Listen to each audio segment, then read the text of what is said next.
السلام علیکم، الحمدللہ والصلاة والسلام علی رسول اللہ وعلی آلہ وصحبہ اجمعین۔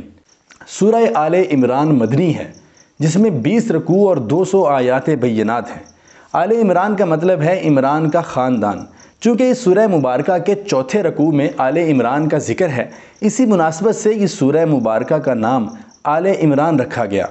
رسول اللہ صلی اللہ علیہ وآلہ وسلم کا ارشاد مبارک ہے کہ قیامت والے دن اپنے پڑھنے والوں کے لیے سورہ آل عمران اور سورہ بقرہ 2 بادلوں اور 2 سایوں اور 2 روشنیوں کی صورت میں ظاہر ہو کر جھگڑیں گی۔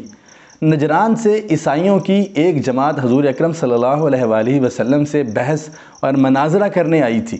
اس سورہ مبارکہ میں ان کے پیش کردہ سوالات کے جوابات دینے کے ساتھ ساتھ ان کو مباہلہ کا چیلنج بھی کیا گیا ہے۔ جس طرح سورہ بقرہ میں یہود کے جرائم گنوا کر فرد جرم عائد کی گئی تھی، اسی طرح اس سورہ مبارکہ میں نصارہ پر فرد جرم عائد کی گئی ہے، اور بار بار یہ بات بتائی گئی ہے کہ اللہ کے علاوہ کوئی الہ نہیں ہے۔ اس سورہ مبارکہ میں 4 مضامین خاص طور پر بیان ہوئے ہیں۔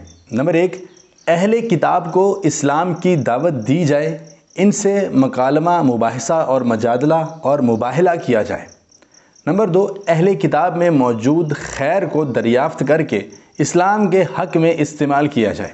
اور نمبر 3، اہل کتاب میں موجود شر سے آگاہی حاصل کر کے اس سے بچا جائے اور امت مسلمہ کی صفوں میں اتحاد و اتفاق پیدا کیا جائے، تقوی کی بنیاد پر امت کی تنظیم کی جائے۔